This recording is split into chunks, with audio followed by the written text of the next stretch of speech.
Hola amigos, muy buen sábado, ¿cómo están?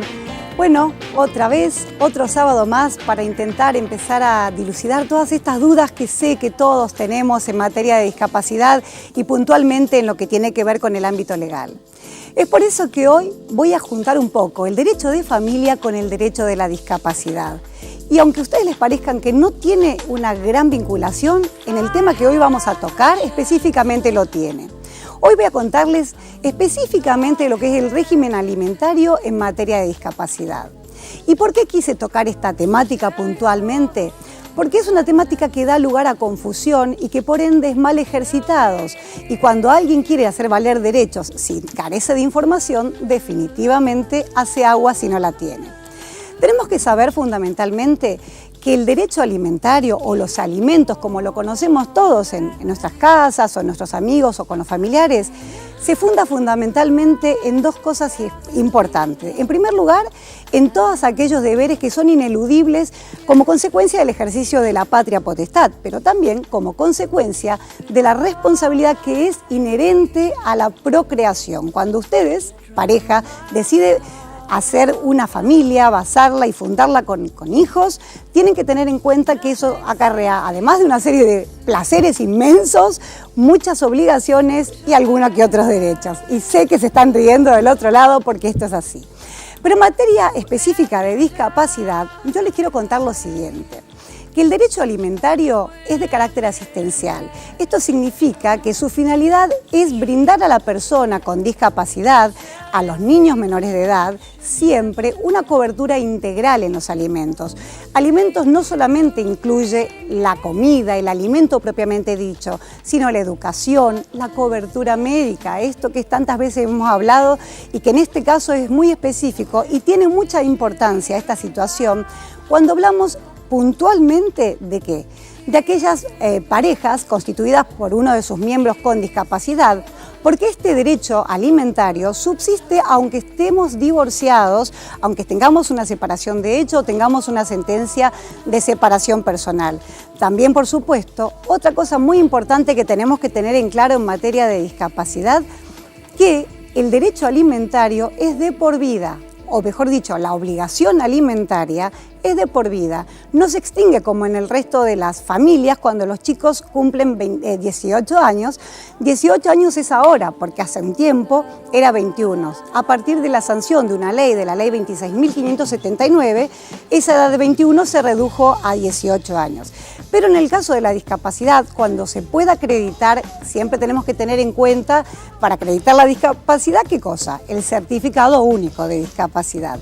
Que nosotros no podemos proveernos los alimentos o que teniendo una discapacidad o una enfermedad crónica y de largo tiempo, no tengamos capacidad de poder obtenerlos por motus propios.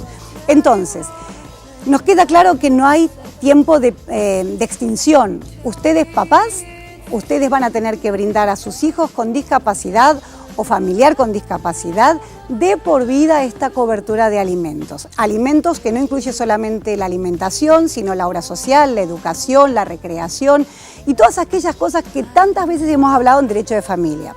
Y acá, al igual que en la cuestión de los menores, de los nenes menores de 18 años que no tienen discapacidad, esta obligación alimentaria también se extiende a las familiares con línea recta ascendente o descendente. Esto que viene a ser los abuelos o las abuelas, los hijos o las hijas de la persona con discapacidad y también colateralmente a los hermanos, a las hermanas, a los tíos, a los primos, pero siempre el pariente más próximo va a desplazar al más lejano. Una de las últimas cosas que yo quiero decirles a ustedes para que tengan en claro, que el derecho alimentario va a tener validez siempre que nosotros lo podamos reclamar. Esto no significa ni más ni menos que para poder solicitar alimentos cuando quien está obligado a proveérnoslo no lo hace, tenemos que reclamarlo, solicitarlo judicialmente, presentarnos ante un juez y pedir que se nos prescriba un alimento provisorio hasta que luego se transforme en definitivo.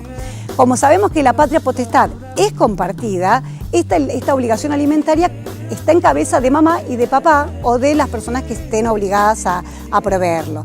Pero siempre en proporción a sus ingresos, a los bienes de los que estas personas sean portadores.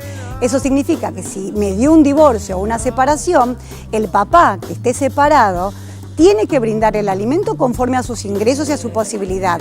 Y la mamá, lo mismo, aunque se encuentre separado o aunque estén todos conviviendo bajo el mismo techo.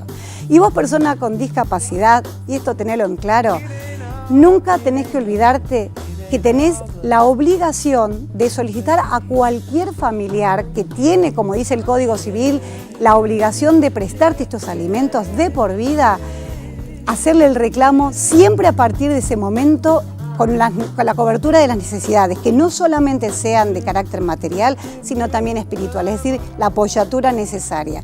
Y por supuesto, para que estos derechos entonces puedan ser exigibles, como todos los derechos, tienen que ser reclamados. Porque la ley presume que si vos no los reclamás en tiempo oportuno, no necesitas de esa cobertura económica para poder cubrir tus necesidades. Bueno, espero que haya quedado medianamente claro. En caso contrario, la seguimos en el próximo programa. Sé que ahora tenemos que buscar a mi amigo Fena, que anda por el Rincón de Arte, diré. Mire usted, la doctora, cómo se vino quemadita, se fue de viaje. Volvió con más data que nunca. ¿Cómo no es? Y ahora que está hablando de alimentos, veo muchos alimentos en la mesa. Muchos alimentos están. Veo tomates, veo choclo. Están veo haciendo trigo. plantas, están armando también con la misma, miren, con el mismo tema están haciendo acá algunos Sí, se armó la timba. memotés. Memotés o cartas, porque los vi algunos con ya. Acá los muestro ahí. Ahí. Están armando Muchos cartitas. Ahí los muestro. Estos son los memotés. Están haciendo con los mismos cultivos. Hacen dos dibujitos iguales. De un lado, algunos pintaron de este lado la parte de atrás y acá está la calabaza, por ejemplo. Zapallo. Tenemos limones, tenemos trigo, tomate. Tenemos de todo. Me Justo está dando un ahora hambre. que la doctora está hablando de alimentos. Y ¿no? justo Hacemos, ahora. metemos todo esto, hacemos un guisito. Nos hacemos ahora. Pero Pucherito nos podemos hacer. puchero con todo esto nos haría falta un poquito de carne. Bueno, eso lo metemos después. Mirá esto cómo está. poquito de Este está desde que me miró así, me hizo así. ¡Tuc!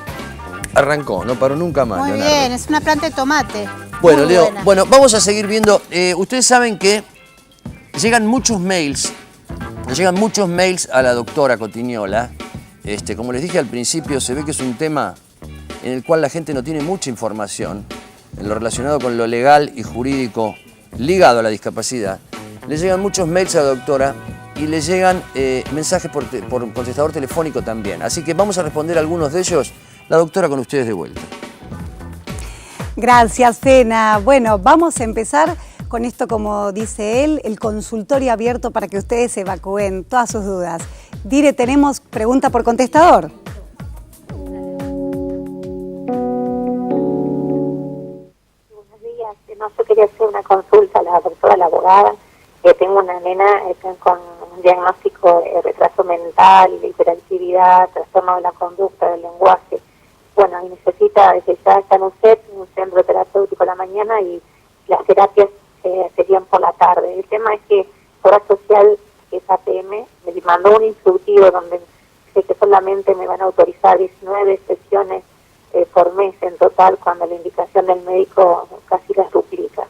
Y además, el médico que la atiende a mi nena, que no es de la Obra Social, porque no tienen psiquiatras especializados en lo que tiene mi nena, y ya la atiende hace varios años, ahora me están debitando las consultas, yo las pago y no me las quieren reintegrar, y me están aconsejando que recurra a un centro que es el que tienen ellos en la cartilla, y yo ya tengo todo organizado. Mi nena tiene por la mañana el CEP, a la tarde las terapias, y la Obra Social considera que ya esto es más que suficiente, que ya me limitan las sesiones que me cubren, pero yo estoy necesitando también un acompañante terapéutico. Y quiero saber si es lo mismo que asistente, porque estoy viendo el programa y hablan de asistentes. Y cuando hablan de asistentes, acompañante terapéutico, y si a pesar de las consultas y las terapias que tiene, podía llegar también a solicitarlo. Si hay algún límite en lo que la nena necesita o nosotros como familia necesitamos para que nos ayuden con ella. Bueno, eso nada más, y quería saber si el tema de las consultas médicas, aunque no figuren en la cartilla los médicos que también me la tienen que cubrir. Gracias. Bueno, Mami, tenemos muchas cosas para contestarte. Lo primero que tenemos que recordar todos, que la ley 24.901, que es la ley de coberturas de inhabilitación y rehabilitación, esta ley tan importante en materia de discapacidad, no nos habla de periodos determinados, sino que tiene que haber una prescripción de tu médico tratante y la obra social no puede cuestionar la cantidad de sesiones ni la calidad de esas sesiones. Para eso hay una prescripción médica. Así que respecto a ese punto, yo te sugiero que hagas una presentación administrativa ante tu obra social, fundándola en este articulado específicamente de la ley 24.901. Otra de las cuestiones que vos te inquietan o te generan algún tipo de duda es qué pasa cuando tu hija se trata con un profesional que no pertenece a la cartilla médica de la obra social y ellos te ofrecen otra clase de profesional a un centro que sí pertenece a su cartilla. En este caso, la cuestión es muy puntual. Las obras sociales tienen que brindar la prestación, sin perjuicio de que vos, por razones fundadas, puedas peticionar un determinado profesional o un determinado centro para alguna práctica. Eso se debe trabajar en forma específica y para cada caso concreto, haciendo todas las peticiones, las solicitudes formales ante la obra social. Y por último, me hablas del acompañante terapéutico. Efectivamente, tenés razón, no es lo mismo un acompañante terapéutico que un asistente domiciliario o un asistente que viene al domicilio.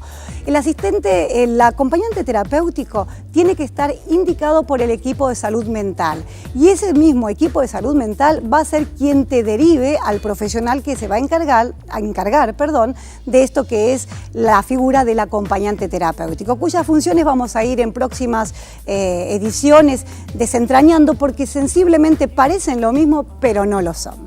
Bueno, espero te haya servido la respuesta y diré que tenemos vía email una consulta muy interesante también.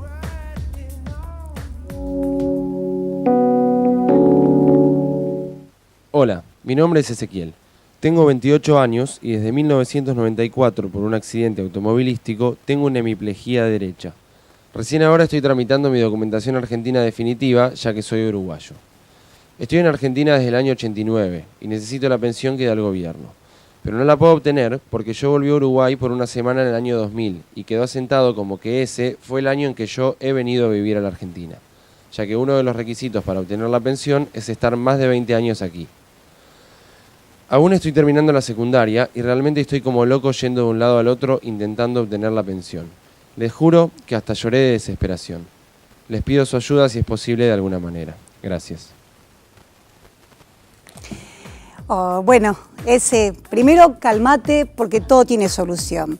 Por lo que vos estás comentando, el hecho de que seas uruguayo y que estés radicado en la Argentina desde hace tanto tiempo, no tiene mucho que ver esto que decís vos, de que para poder solicitar una pensión por invalidez o por discapacidad o una pensión no contributiva, tenés que tener el documento nacional de identidad. ¿Por qué? Porque las personas extranjeras pueden solicitarlo, obviamente.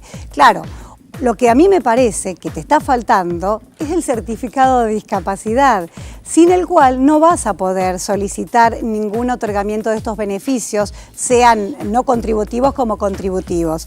O sea, las pensiones van a tener curso, por supuesto con una serie de requisitos específicos, pero además siempre y cuando vos cuentes con ese documento tan importante, que es el único, esto es lo más importante, que nos acredita como personas con discapacidad.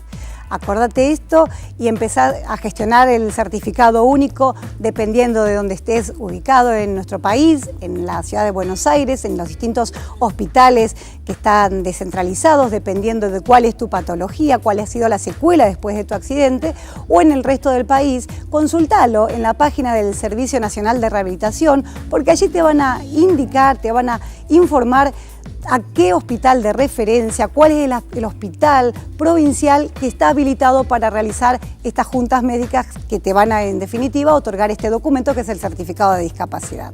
Bueno, ojalá te haya servido un poco y te haya esclarecido algo toda esta cuestión de lo legal en tu discapacidad. Y como vos, yo quiero invitarlos a todos ustedes para que nos sigan dejando esos lindos mensajes en el contestador, en nuestra productora, al teléfono 4521-2770 y también, ¿por qué no?, escribiéndonos a desdelavida@tvpublica.com.ar. La verdad, les estoy sumamente agradecida, me siento muy feliz de que esto les sea de utilidad y que cada vez vayamos sorteando todos estos obstáculos que de verdad la vida nos pone y tenemos una que llevar encima, que es nuestra propia discapacidad. Yo le doy el pase a nuestro amigo Fena y los veo la próxima semana. ¡Chau! Muchas gracias, doctora. Ustedes saben que si quieren repasar toda esta información que nos tira la doctora sobre las cuestiones legales relacionadas con la discapacidad y otras cuestiones, incluso las notas del programa o lo que quieras ver, tenés que entrar en www.desdelavida.com.ar, nuestra página web, y ahí vas a encontrar todo lo que te perdiste o lo que no entendiste o lo que se te escapó. Digo porque la doctora tiene tanta data que por ahí estás anotando así con un papel y no llegaste. Vamos a un corte y enseguida venimos.